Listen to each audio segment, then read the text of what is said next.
I haven't read an article from Activist Post in quite a while, but I will tell you, Activist Post is a great website. Really good website. I talked to one of the, I'm not sure if he was a founder or a partner, what the actual title is. His name's Eric. And he had chatted with me one time because I was talking about, like if Hillary wins, this thing, man, I really think I don't know if I want to stick around and, looking at some of these countries like Costa Rica and this and that. And he said, hey, I heard you mention Costa Rica. And, I lived there for a while. And one of my partners actually from Activist Post still lives there. If you want to chat one day, I'll tell you all about it. I'm like, yes. So I had a Skype with him and we chatted all about it and how he decided ultimately I want to move back to America. Just more opportunity and things. But it was a nice, had a nice time while he was there. That kind of thing. Just told me about it. And they went to a couple other places and then they ended up going back to America. And, but anyways, it was a cool guy, cool conversation. And, if you have like a daily set of sites that you visit, I would say keep activistpost.com, keep it or add it to your list. It's definitely worth checking every single day for good news. Not to be confused with any fake news from the mainstream. Russia triples gold reserves in preparation for full-scale economic war with the United States, says Jay Sermopoulos. How do I say that? Sermopoulos. No, I'm Greek, but sometimes I can't pronounce some of them last names. The Central Bank of Russia has more than doubled the pace of its gold purchases and tripled its gold reserves from around 600 tons to 1,800 tons, bringing its international gold reserves to the highest level since Putin became president 17 years ago, according to the World Gold Council. And you know what I think about the World Gold Council. I don't think their numbers are accurate all the time, meaning they usually undercut it. Oh, no, they don't have that much. China doesn't have that much gold, when in fact they do, right? So I know I talk the news stuff. I do my news videos every day, and it seems like there might be at least one Bitcoin or cryptocurrency, whatever, related video in the mix of the three I normally do. I'm at least talking about these things a few times a week, to say the least, right? It is that way because it's the new thing. People are making tons of money. I've done well on them. I know a bunch of you have, and that's why I'm talking about them. It is totally worthy of talking about. That does not mean that all of a sudden gold and silver are irrelevant. Does not mean that. There's always a place for gold and silver. Again, if this was nothing, gold and silver is to be whatever. Why the hell is Russia stacking it like crazy? Why has China continued to do so like crazy? If it's just an old relic, like Ben Bernanke called it. It's just we just stockpile it for tradition. Is it money? Ron Paul asked him, is gold money? No. Why do central banks stack it? Why don't they stack, diamonds, pearls, something? Tradition, I guess, just tradition. And you see it in his face of, oh my God, you're killing me. I'm embarrassed and I'm about to cry in a corner. I'm having a nervous breakdown. It was all over Bernanke's face. Don't you remember you told me you print money, Bernanke? You told me you'd stack some gold for me out of tradition, Bernanke. And I do need to give a plug for Silver Doctors, sdbullion.com. I have to. It's mandatory. Because if I'm going to come out here and talk about gold and silver, and I'm going to in a positive light every time because I know the history of gold and silver and why it's important to have some for the rainy day that you just might need it, and it explodes in price because of some major event that nobody saw coming.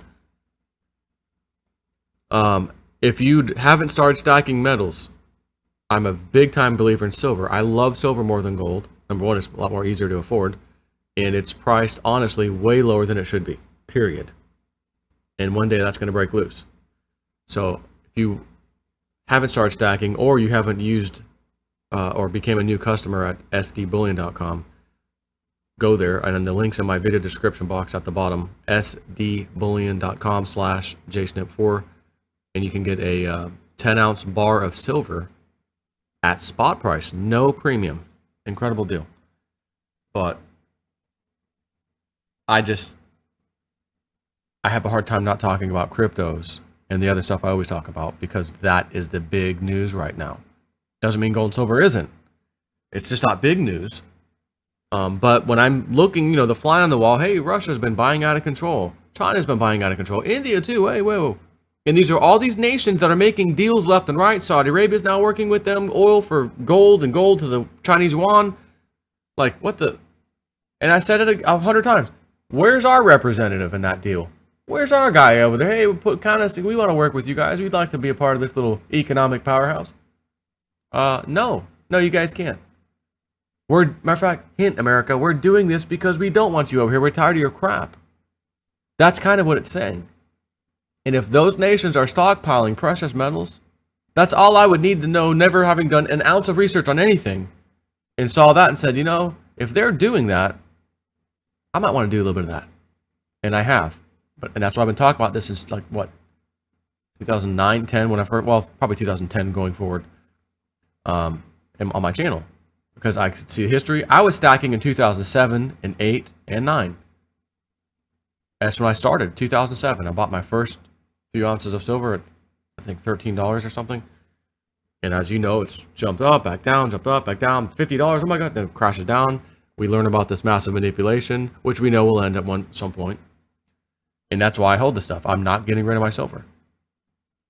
So anyways, the Central Bank of Russia has more than doubled the price, again, pace, of its grabbing gold from 600 tons to 1,800 tons, bringing the international gold reserves to the highest level since Putin became president 17 years ago, according to the World Gold Council. The impetus for the massive increase in Russian gold reserves is their desire to break away from the hegemony of the U.S. petrodollar and dollar-based payment systems. Currently, over 60% of global reserves and 80% of global payments are denominated in dollars, according to James Rickards, or Jim Rickards, as you know, author of Currency Wars. Not a lot of people, Jim, he's CIA, but man, the guy knows what he's talking about. He really does. Additionally, the U.S. is the only country with veto power in the IMF, or International Monetary Fund, known as the global lender of last resort. Thus, one of the most crucial weapons wielded by Russia in its war to free itself from the hegemony of the petrodollar is gold. Why? Because they love... Oh, let me show you. Look at the camera. Look at the screen. Why? Because Russia loves gold. That's why. That is why. The reason gold is so critical is that it cannot be manipulated by U.S.-based economic warfare, as it cannot be frozen out as other forms of digital and paper fiat can be. Gold can simply be loaded onto pallets and shipped to another state to make a payment, thus bypassing targeted economic sanctions that are often used by the United States as a means of attempting to force geopolitical compliance by Russia and other countries. The strategic significance of gold is so great that even when oil prices and Russian financial reserves were collapsing in 2015, they continued to acquire gold. In fact, during the second quarter of 2017, Russia accounted for 38% of all gold purchased by central banks. The massive increase in Russian gold reserves has taken place while simultaneously abstaining from purchasing foreign currency for more than 2 years. Even as global demand for gold fell to a 2-year low in the second quarter, Russia maintained its strong position due to gold being one of the most geopolitics-proof investments in the world. In a time of increased economic warfare, with the petrodollar being utilized as a weapon by the U.S., gold is a means of bypassing U.S. sanctions. Gold, quote, gold is an asset that is independent of any government, and in effect, given what is usually held in reserves, any Western government, said Matthew Turner, metals analyst for Macquarie Group in London. This might appeal given Russia has faced financial sanctions. In addition to being the largest international purchaser of gold, Russia is also one of the 3 biggest gold producers in the world.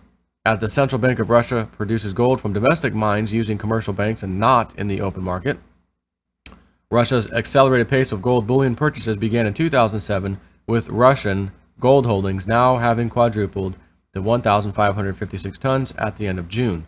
In terms of total reserves, Russia now comes in just behind China and has more gold reserves than India, Mexico, and Turkey combined, with a total of nearly $427 billion worth in reserves. Additionally, Russia is simultaneously pursuing other strategic dollar alternatives besides gold. Russia and China have built a non-dollar payment system for regional trading partners. One of the most threatening uses of U.S. financial influence has been its utilization of the SWIFT payment system, which acts as a hub of global money transfer message traffic, as the U.S. threatens to cut other nations off from the system if they refuse to be subservient to the U.S. hegemonic dictates.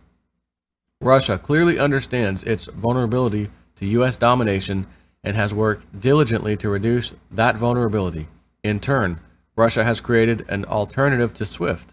Quote, there was the threat of being shut out of SWIFT. We updated our transaction system, and if anything happens, all SWIFT format operations will continue to work. We created an analogous system. Is that Elvira? Elvira. Elvira, giddy up, papa mau mau. Elvira Nabiullina, head of Russia's central bank, reported to Vladimir Putin. Russia is also part of a reported Chinese plan to install a new international monetary order that excludes US dollars, and under that plan, China could buy oil from Russia with yuan, and Russia could then exchange that yuan for gold on the Shanghai exchange. Take care.